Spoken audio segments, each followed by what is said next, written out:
সবই বুঝলাম, কিন্তু আপনি তো আনম্যারিড, তার উপরে ব্যাচেলর থাকবেন।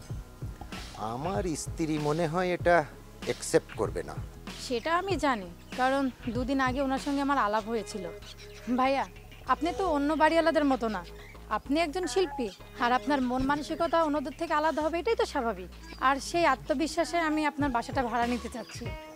কিন্তু আর কিন্তু না, একজন শিল্পীর বাসায় যদি একজন টিচার না থাকতে পারে, এর থেকে লজ্জার তো আর কিছু থাকতে পারে না।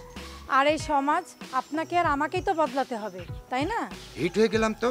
আসলে কি জানেন, আপনার কথাগুলো আমার খুব ভালো লেগেছে। তাহলে আর না করবেন না প্লিজ। এই কয়েকদিন আমি বাসা খুঁজতে খুঁজতে অস্থির হয়ে গেছি। আচ্ছা, সেটা না হয় বুঝলাম, আপনি আমার আগে হাত ছাড়েন, কেউ যদি দেখে ফেলে তাহলে কিন্তু কেলেঙ্কারি হয়ে যাবে। শুধু এই কারণে আপনার হাতটি ছাড়তে ইচ্ছে করছে না, আপনার ভিতরে মান সম্মান বোধ দুটোই আছে। অন্যরা তো মেয়েদের হাত ছাড়তেই চায় না, তারা অক্টোপাসের মতো ধরে রাখে, আর আপনি হাত ছেড়ে দিতে চাচ্ছেন।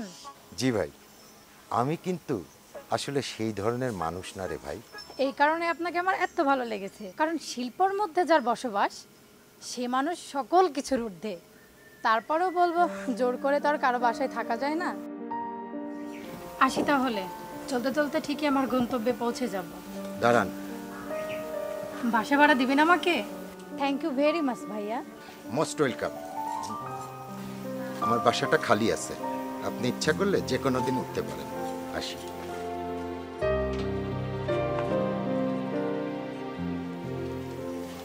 আসলে মজিদ ভাই একজন বিগ হার্টেড ম্যান, তার ভিতরে সংস্কৃতি বোধ আছে বলে সে আমাকে বাসা ভাড়া দিল। আর তার আত্মমর্যাদা বিশ্বাস রাখার জন্য আমি চেষ্টা করবো ইনশাল্লাহ।